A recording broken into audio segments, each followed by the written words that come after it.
میں دیگر شہداء اور انبیاء کے ساتھ ایک دفعہ پھر آراف کی بلندی پر کھڑا تھا۔ اس بلند مقام سے میدان حشر بالکل صاف نظر آ رہا تھا۔ تا حد نظر وسیع میدان میں لوگوں کو 2 گروہوں میں جمع کر دیا گیا تھا۔ میدان کے داہنے ہاتھ پر تا حد نظر لوگوں کی صفیں در صفیں بنی ہوئی تھیں۔ یہ اہل جنت تھے۔ ان کے چہرے روشن، آنکھوں میں چمک اور لبوں پر مسکراہٹ تھی۔ ان کے لباس بہترین، ان کے دل خوشی سے سرشار اور ان کی روحیں شکر گزار کے احساس میں ڈوبی ہوئی تھیں۔ یہ داہنے ہاتھ والے تھے۔ ان داہنے ہاتھ والوں کی خوش بختی کا کیا کہنا۔ میدان کے بائیں طرف لوگ ایک ہجوم کی شکل میں گھٹنوں کے بل بیٹھے تھے۔ ان کے ہاتھ پیچھے کر کے باندھے گئے تھے اور جہنم کا نظارہ ان کے سامنے تھا۔ یہ اہل جہنم تھے جن کے لیے ابدی خسارے کا فیصلہ سنایا جا چکا تھا۔ وہ منتظر تھے کہ کب وہ اپنے فیصلہ کن انجام سے دوچار ہوتے ہیں۔ ان کے چہرے اترے ہوئے تھے، آنکھیں بجھی ہوئی تھیں، پیشانی ارقالود اور گردن جھکی ہوئی تھی۔ ان کی رنگت سیاہ پڑ چکی تھی، جسم پر گرد و غبار اٹی ہوئی تھی۔ یہ بائیں ہاتھ والے تھے۔ ان بائیں ہاتھ والوں کی بدبختی کا کیا کہنا تھا۔ سامنے عرش الہی تھا، اس کے جلال و جمال کا کیا کہنا۔ عرش کے اطراف صف در صف فرشتے کھڑے ہوئے تھے۔ ان کے بیچ میں عرش سے متصل 8 انتہائی غیر معمولی فرشتے کھڑے ہوئے تھے۔ یہ حاملین عرش تھے۔ فرشتوں کی زبان پر حمد و تسبیح کے الفاظ جاری تھے، جبکہ عرش کے پیچھے قدر بلندی پر جنت و جہنم دونوں کا نظارہ واضح طور پر نظر آ رہا تھا۔ داہنی طرف جنت تھی، جس سے اٹھنے والی خوشبوؤں نے حشر کے داہنے حصے کو مہکا رکھا تھا، اور وہاں سے بلند ہونے والے نغموں نے دلوں کے تاروں کو چھیڑ دیا تھا۔ جنت کی بستی کے حسین ترین مرغزار، سبززار باغیچے، محلات، نہریں، خدام واضح طور پر نظر آ رہے تھے۔ اس جنت کا منظر ہر شخص کی نگاہوں کو للچا رہا تھا۔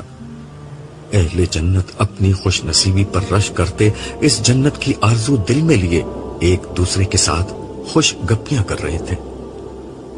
دوسری طرف جہنم کا انتہائی بھیانک نظارہ عرش کے الٹی طرف نمایاں تھا۔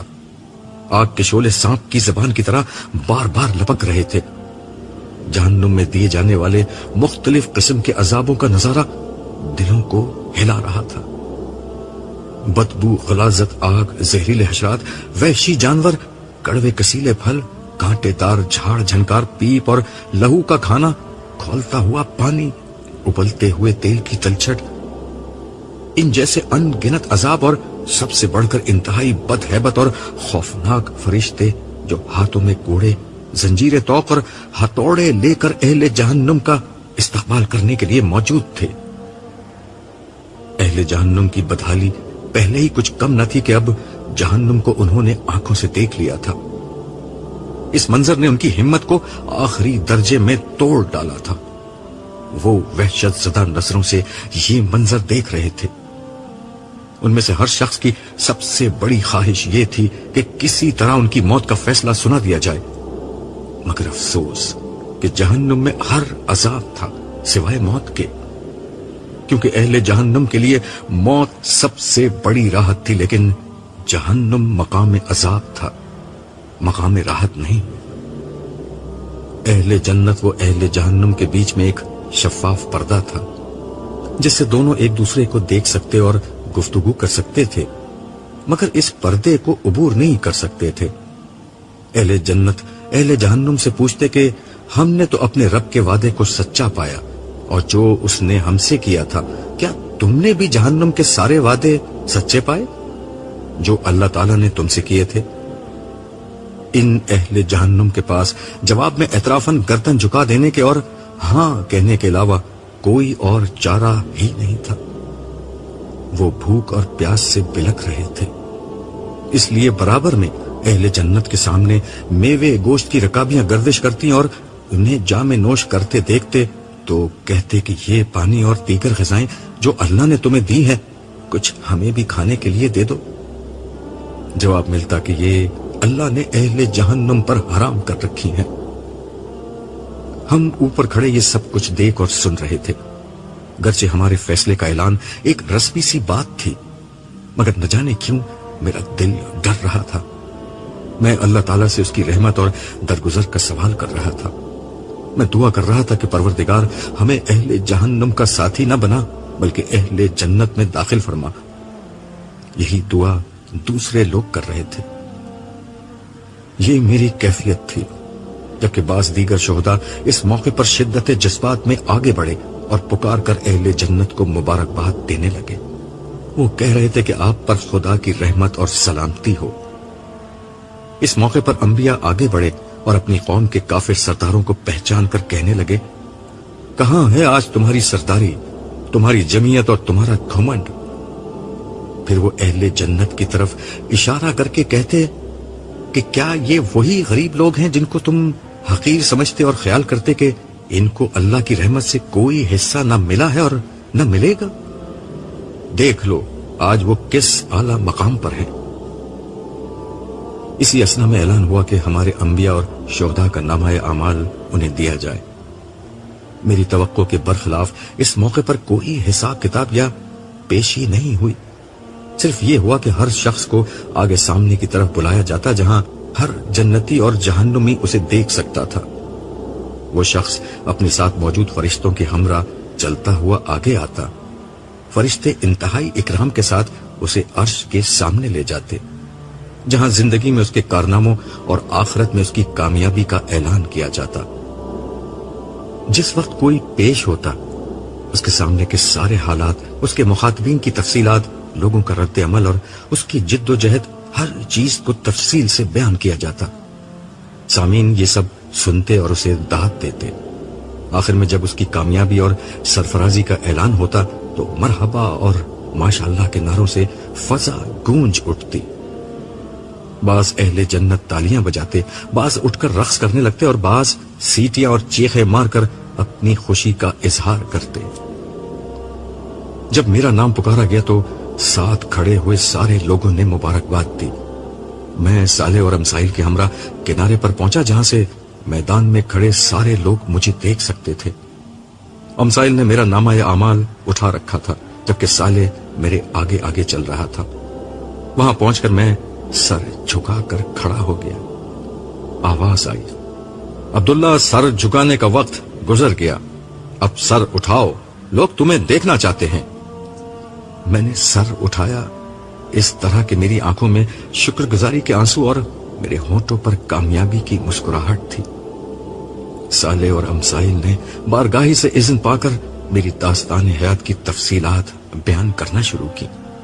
میں نے میدان کی طرف نظر دوڑائی تو دیکھا کہ میرے خاندان والے، دوست احباب، میرے ساتھ دینے والے بندگان خدا، میری دعوت پر لبیک کہنے والے اہل ایمان، توحید و آخرت کی منادی کو سن کر توبہ کرنے والے مسلمان مرد و عورت، سب مجھے دیکھ کر ہاتھ ہلا رہے تھے۔ میں بھی جواب میں ہاتھ ہلانے لگا، مگر میری نظر نائمہ کو تلاش کر رہی تھی۔ وہ اپنے بچوں کے درمیان کھڑی ہوئی تھی، اس کی آنکھوں میں آنسو تھے مگر وہ بھی مسکرا رہی تھی۔ اسے جب محسوس ہوا کہ میں اسے دیکھ رہا ہوں تو اس نے شرما کر نظر جھکا دی۔ لیلا اس کے برابر میں کھڑی تھی، وہ سب سے زیادہ جوش میں تھی اور اپنی کرسی پر چڑھی تالیاں بجا رہی تھی، جبکہ عارفہ اور عالیہ، انور اور جمشید بھی اپنی نشستوں پر کھڑے پرجوش انداز میں ہاتھ ہلا رہے تھے۔ میں نے جائزہ لینے کے لیے نظریں میدان کے بائیں طرف پھیری۔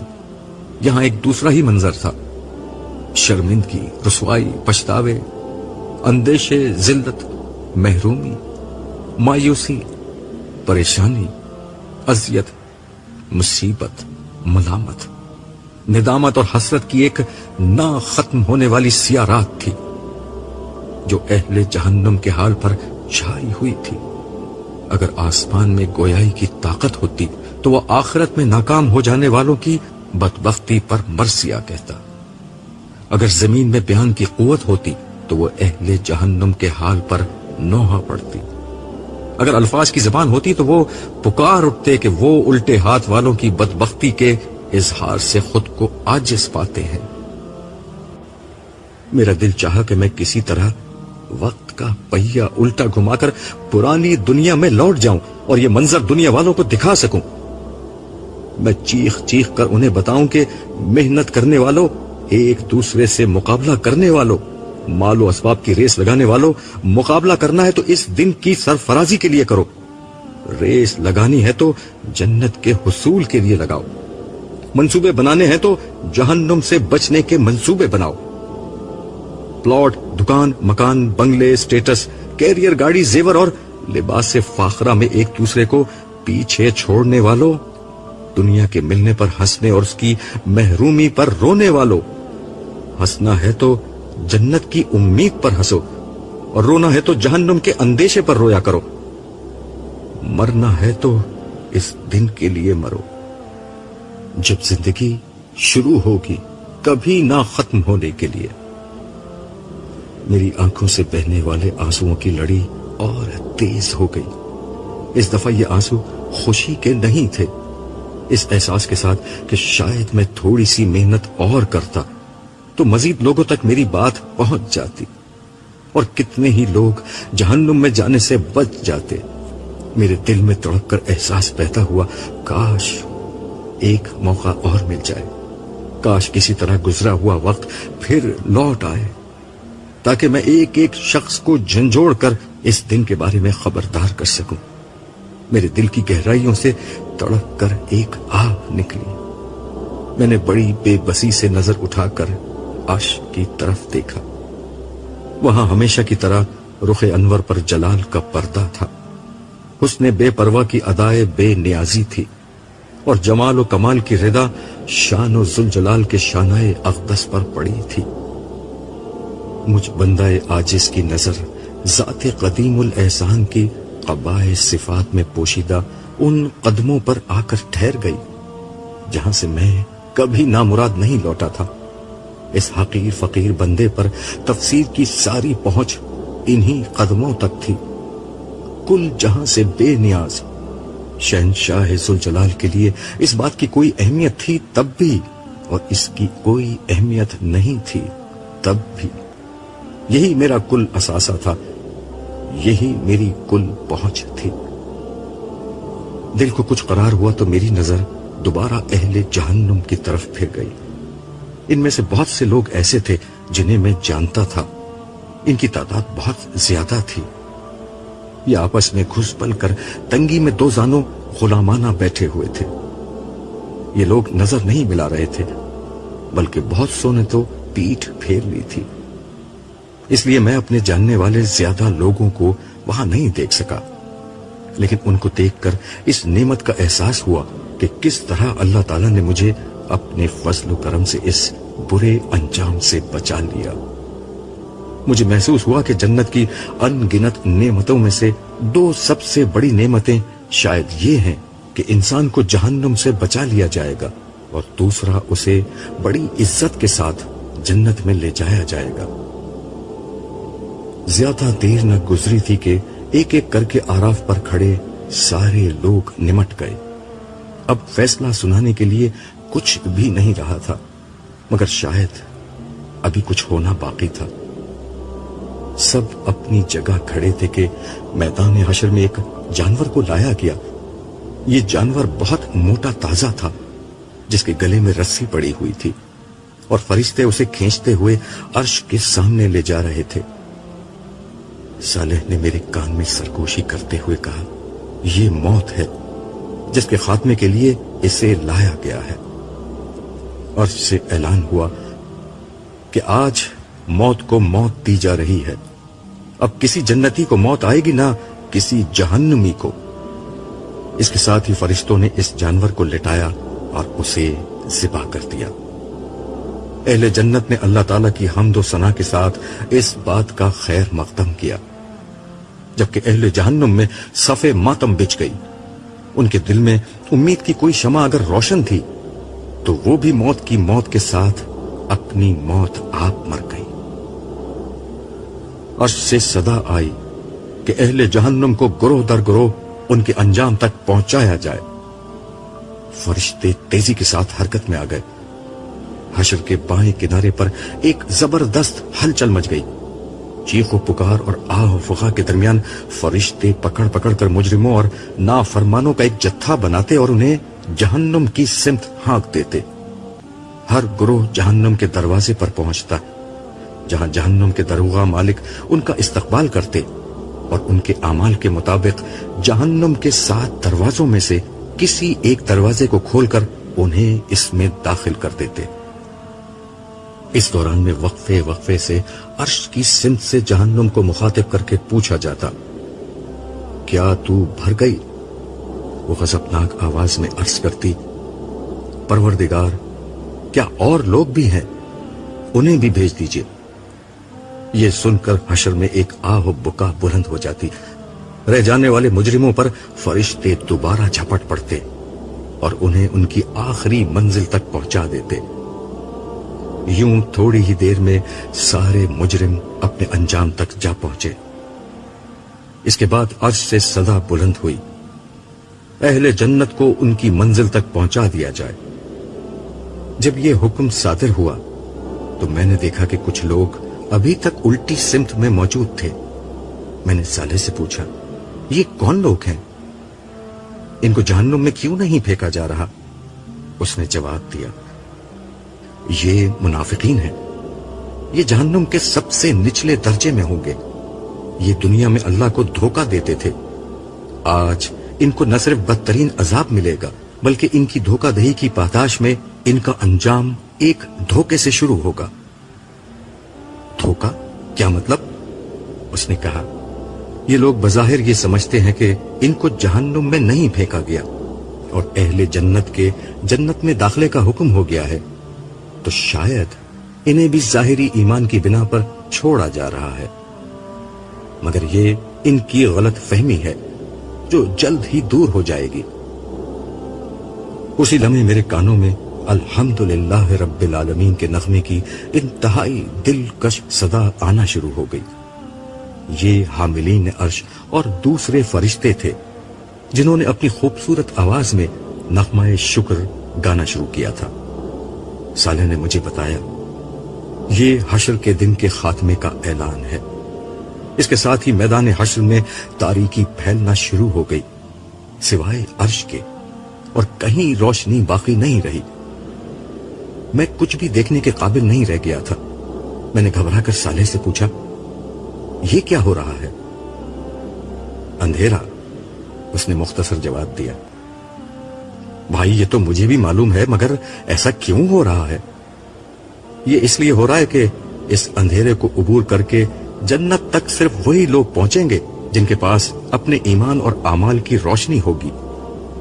یہ کہہ کر اس نے میرے ہاتھ میں میرا نامہ اعمال تھما دیا. اس میں ایک عجیب سی روشنی تھی جس کی بنا پر میری آنکھیں دوبارہ روشن ہو گئیں اور میں اندھیرے میں واضح طور پر دیکھنے کے قابل ہو گیا. ہر شخص کو اس کا نامہ اعمال دے دیا گیا ہے اور یہی نامہ اعمال اب میدان حشر کی سیاہ رات میں روشنی بن چکا ہے. اب سوائے منافقین کے ہر شخص کے پاس روشنی ہے. صالح نے میری معلومات میں اضافہ کرتے ہوئے بتایا. اب کیا ہوگا؟ میں نے دریافت کیا. اب یہاں سے ہم لوگ نیچے جائیں گے. تمام امتیں اپنے انبیاء کی قیادت میں جنت کی طرف روانہ ہوں گی. جنت کا راستہ کس طرف ہے؟ میں نے سوال کیا. عرش کے بالکل قریب ہے. عرش کے پیچھے دانے ہاتھ کی سمت جہاں آسمان پر جنت کا نظارہ نظر آ رہا تھا، وہیں سے جنت کا راستہ ہے. مگر یہ راستہ جہنم کی کھائی کے اوپر سے گزرتا ہے جہاں ہر سمت اندھیرا ہے. جس کے پاس جتنی زیادہ روشنی ہے وہ اتنی ہی آسانی اور تیزی سے جہنم کے اوپر سے گزر جائے گا. اس کا مطلب ہے کہ ایک امتحان ابھی مزید باقی ہے. نہیں، یہ امتحان نہیں، دنیا کی زندگی کی تمثیل ہے.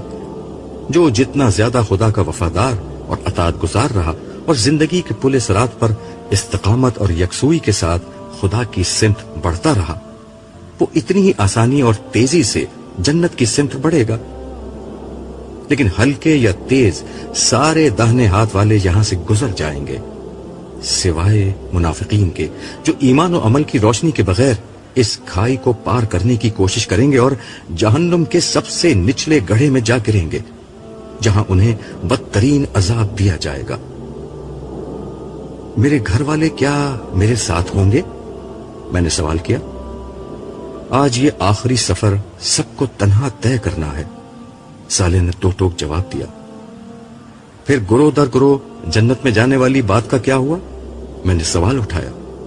گروہ در گروہ کا مطلب یہ ہے کہ ہر امت اپنے نبی کی سربراہی میں جنت کے دروازے تک پہنچے گی، مگر جنت میں داخلہ فردن فردن اپنے ذاتی اعمال کی بنیاد پر ہوگا۔ پھر اس نے قدر توقف کے بعد پوچھا، کیا تم ابھی بھی کوئی تماشا دیکھنے میں دلچسپی رکھتے ہو؟ میرے ہاں کہنے سے قبل ہی وہ مجھے لے کر تیزی سے آگے بڑھ گیا، یہاں تک کہ ہم ایک ایسی جگہ آ گئے جہاں لوگوں کے پاس بے حد تیز روشنی تھی۔ ان کی روشنی ان کے آگے آگے اور دائیں سمت میں ان کے ساتھ ساتھ چل رہی تھی۔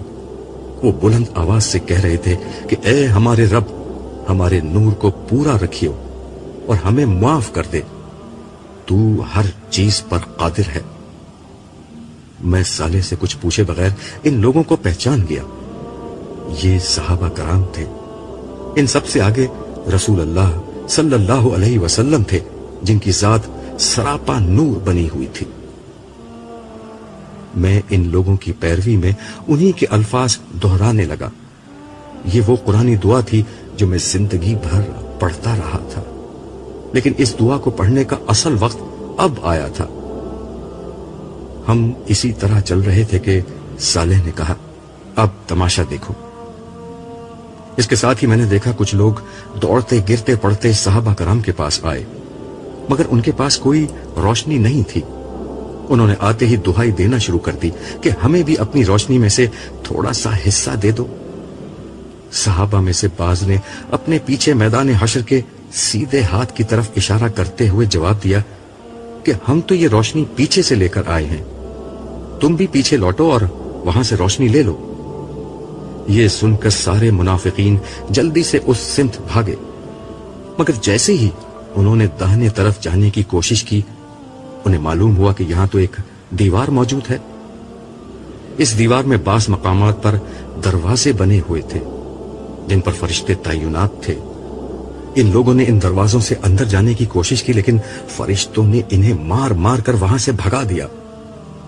ان کے پاس روشنی حاصل کرنے کی کوئی شکل نہیں رہی، چنانچہ وہ دوبارہ لوٹ کر صحابہ کرام کے پاس واپس آ گئے اور ان سے کہنے لگے، دیکھیے ہم بھی مسلمان ہیں اور دنیا میں آپ کے ساتھ ہی تھے، آپ کو تو معلوم ہے، ہماری روشنی کے لیے آپ کچھ کیجیے۔ جواب ملا، بے شک تم ہمارے ساتھ تھے، لیکن تم نے خود اپنے آپ کو فتنے میں ڈالا۔ تم اس دن کے بارے میں شک میں رہے اور تمہارا اصل مقصود دنیا کی زندگی ہی تھی۔ تم نے شیطان کی پیروی کی اور اس نے تمہیں دھوکے میں ڈالے رکھا، سو نہ آج تم کچھ دے دلا کر چھوٹ سکتے ہو، نہ کوئی کافر۔ یہ سن کر منافقین کو یقین ہو گیا کہ ان کا انجام بھی کفار سے مختلف نہ ہوگا۔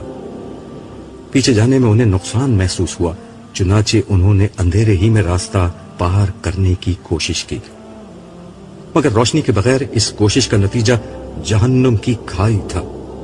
چنانچہ ایک ایک کر کے سارے منافقین چیختے چلاتے ہوئے جہنم میں جا گرے، جہاں نیچے عذاب کے فرشتے ان کا انتظار کر رہے تھے۔ ہم یہ سارا منظر دیکھتے ہوئے اور بلند آواز سے یہ دعا پڑھتے ہوئے عرش کی سمت بڑھتے رہے، اے ہمارے رب، ہمارے نور کو بجھنے نہ دے اور منافقین کے انجام سے ہمیں بچاتے ہوئے ہماری بخشش فرما، بے شک تو ہر چیز پر قادر ہے۔